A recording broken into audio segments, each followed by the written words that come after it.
नमस्कार दोस्तों, कैसे हैं आप सभी लोग। आशा करता हूं बहुत अच्छे होंगे। स्वागत है आपका एक बार फिर से हमारे YouTube चैनल हॉन्टेड हेवंस में। दोस्तों, आज के इस वीडियो में आप सभी लोगों का एक बहुत ही खौफनाक डर से सामना कराने वाला हूं। इसीलिए आज अपने दिल को अच्छी तरह मजबूत करके तैयार हो जाइए ऐसी खौफनाक घटना की कहानी सुनने के लिए जो आप लोगों को इतना डरा के रख देगी। आप रात बेरात अपनी बाइक या साइकिल उठा करके कभी भी कहीं घूमने के लिए नहीं जाएंगे। ये आप समझ पा रहे हैं ना मैं क्या कह रहा हूँ। बहुत सारे लोगों की अक्सर ये आदत होती है कि खाना वाना खाकर रात में अपनी बाइक या साइकिल उठा करके घूमने के लिए निकल जाते हैं।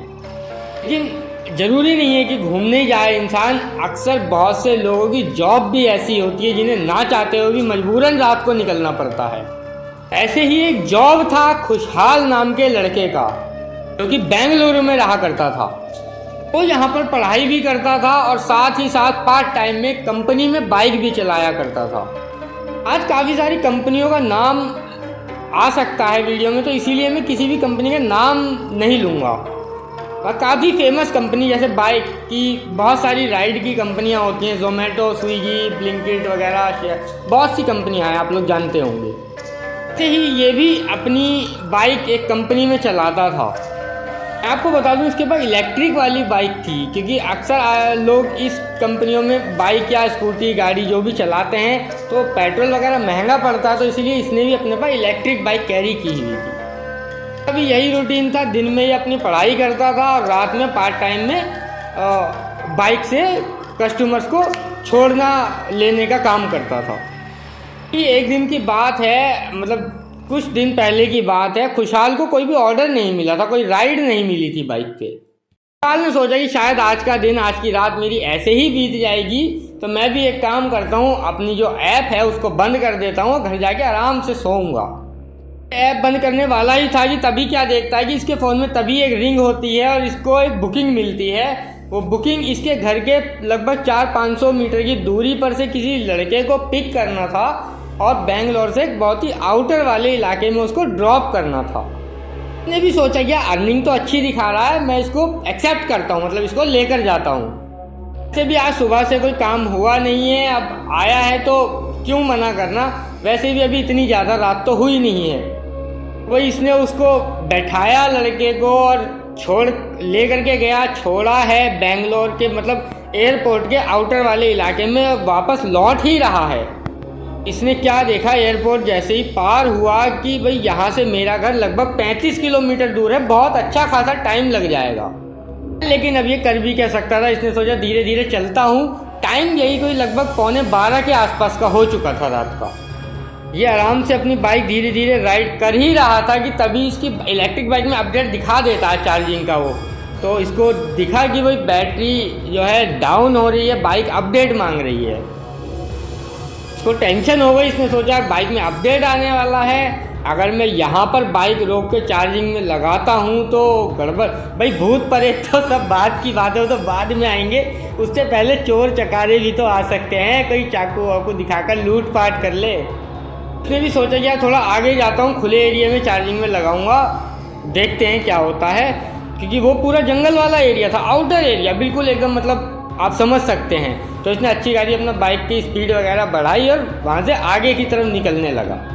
ये भाई अकेला उस सुनसान सड़क पर चले जा रहा था। दूसरी गाड़ी या बाइक को तो छोड़ो, कोई जानवर भी नहीं दिखाई दे रहा था। कुछ दूर और आगे जाने के बाद इसे अचानक से क्या महसूस होता है कि इसकी बाइक पर पीछे कोई बैठा हुआ है।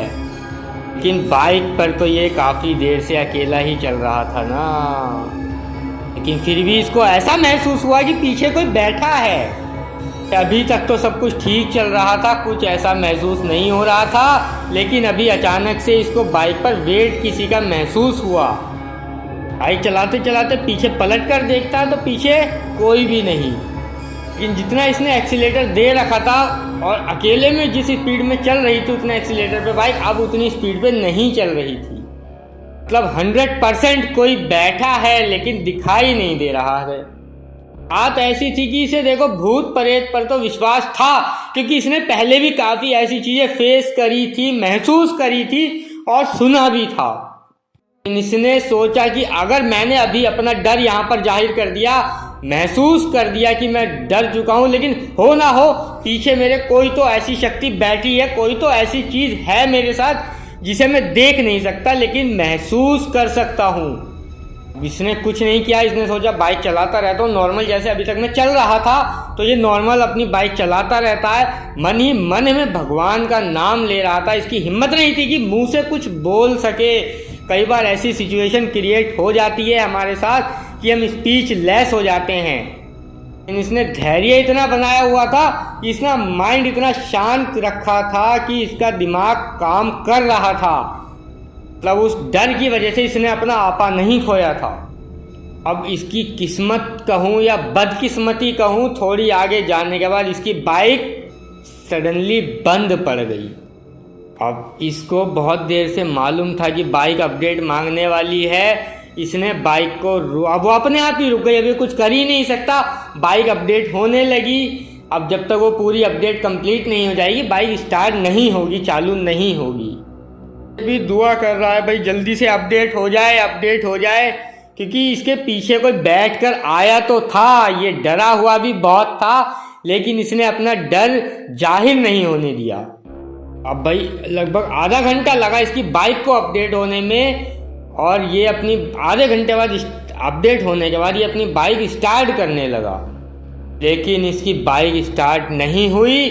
तभी इसके कंधे पर किसी का पीछे से ऐसे हाथ महसूस होता है, किसी ने हाथ इसके कंधे पे रखा हो, मतलब प्रॉपर किसी के कंधे पे हाथ रख के जैसे पकड़ते हैं हम लोग पीछे से किसी ने इसके तेलुगु में कुछ बोला।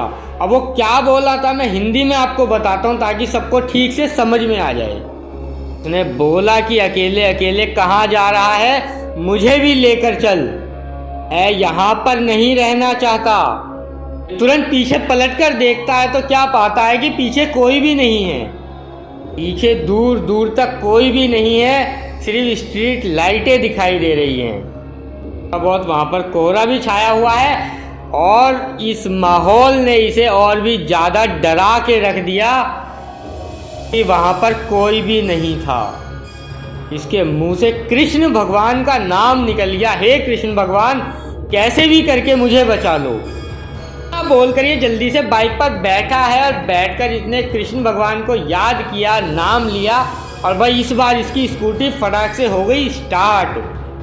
भाई इसने फुल स्पीड में अपनी बाइक वहाँ से भगानी शुरू करी, मतलब जितनी स्पीड थी, जितनी वो भाग सकती थी, पूरी तेज़ी से भगाई इसने। यहाँ पर ये सब कुछ इसके साथ हुआ था, घटा था, वहाँ से लगभग 150 से 200 मीटर आगे बढ़ा होगा।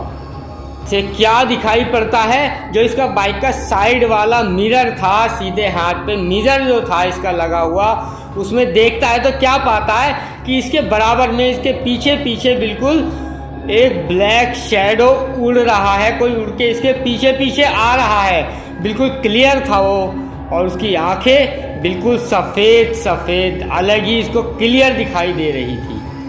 ना ही वो कोई इंसान था, ना ही कोई पक्षी और ना ही कोई जानवर, और इसकी बाइक की स्पीड से इसके साथ उड़ता हुआ इसके पीछे आ रहा था। बस वो एक ब्लैक कलर का काला धुआं था और उसकी सफ़ेद सफ़ेद चमकती हुई खौफनाक आंखें थी। भाई ऐसा अगर किसी को कुछ दिख जाए तो जाहिर सी बात है दिमाग और नज़र बार बार वहीं पर जाएगी। ये बहुत डर चुका था लेकिन इसने तब भी अपनी हिम्मत बना कर रखी और अपना डर जाहिर नहीं होने दिया। बहुत रफ ड्राइविंग कर रहा था, जितनी भगा सकता था बाइक को अपनी भगा रहा था। भाई वो सिचुएशन ऐसी थी कि कोई भी हो रफ ड्राइविंग करेगा ही करेगा। ये भागते भगाते वहाँ से अपने पीजी तक पहुँच गया जैसे तैसे करके। अब इसके पीजी का जो रूम था ना, उसमें 2 लड़के और रहा करते थे इसके साथ। अब उनको क्या था, उनको इंग्लिश और हिंदी नहीं आती थी, वो भी तेलुगु में ही बातें किया करते थे। बहुत डरा सहमा हुआ सा पहुँचा है अपने पीजी में, अपनी बाइक पार्किंग में लगाया है। वो लड़के ऊपर ये पहुँचा रूम में तो वो लड़कों ने पूछना शुरू किया तेलुगु में ही कि भाई क्या हुआ, ठीक तो है, इतना डरा हुआ क्यों है। अब इसने थोड़ा बहुत उनको बताया है, पूरी बात नहीं बताना चाह रहा था। भाई दिमाग में आदमी के अक्सर ऐसा आ जाता है कि पता नहीं मेरे बारे में क्या बोलेंगे, क्या सोचेंगे, मेरा मजाक उड़ाएंगे। और दूसरी चीज़ इसको तमिल आती नहीं थी ठीक से, इंग्लिश आती थी, हिंदी आती थी, लेकिन वो जो 2 लड़के और थे उन्हें ना तो हिंदी आती थी और ना ही इंग्लिश आती थी। तो तमिल में जितना भी तोड़ मरोड़ करके इसे बताया गया, इसने बताया और डायरेक्ट बिना कुछ बोले जाकर सोने चला गया। अब लगभग 1-1:30 बजे का टाइम हो रहा था इस वक्त, और ये कंबल ओढ़ करके अपना बिस्तर में लेट के सोने की कोशिश की, लेकिन ये बहुत कांप रहा था। अब वो घबराहट से कांप रहा था या इसको ठंड लग रही थी, कांप रहा था मालूम नहीं। वो जैसे ही इसके दोनों रूममेटों ने इसको देखा, इससे पूछा है उठा करके कि भाई क्या हुआ, तू ठीक, अपनी भाषा में पूछ रहे थे, हालांकि तमिल में ही पूछ रहे थे कि भाई क्या हुआ, तू ठीक तो है ना। तो ये बोला हाँ ठीक हूँ भाई, ऐसे ही थोड़ा बुरा सपना आ रहा था। तो वो बोले नहीं, अगर ठीक है तो ओके, अगर ठीक नहीं है तो भाई डॉक्टर के पास लेकर चलते हैं कहीं। तो इसने बोला नहीं सब ठीक है, मुझे सोने दो। इसने फिर कंबल अपना सर तक ओढ़ा है और फिर कांपने लगा, बहुत बुरी तरीके से कांप रहा था। तभी इसे फिर वाकई में सपना दिखाई देता है। अब वो सपना इसे क्या आया कि ये सारी वही चीज़ें देख रहा था जो इसके साथ अभी कुछ समय पहले रियल में हुई थी। वही स्पॉट पे ये खड़ा है जहाँ इसकी बाइक बंद हो गई थी, इसके पीछे से किसी ने टैप किया था। लेकिन उस वक्त क्या था कि जब इसके कंधे पर टैप किया था तो पीछे पलटने पर इसे कोई दिखाई नहीं दिया था, लेकिन इस बार सपने में इसके कंधे पे जब किसी ने टैप किया, इसने पीछे पलटकर देखा तो वही काला साया इसको दिखाई दे रहा था। वो इससे बातें कर रहा था, बोल रहा था कि मैं अब बहुत समय से अकेला था, अब तू आ गया है तो अब मैं अकेला नहीं रहूँगा, तो अब मैं तेरे साथ रहूँगा या फिर तुझे अपने साथ लेकर जाऊँगा। ये बहुत बुरी तरीके से चीख करके उठ गया।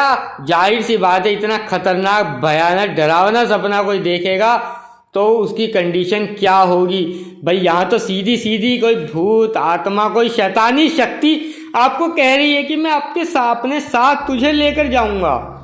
भाई इसका भी यही सीन हुआ था। ये बहुत बुरी तरीके से चिल्ला कर उठा और बहुत पसीना पसीना, कोई भी इस स्थिति में घबरा सकता है।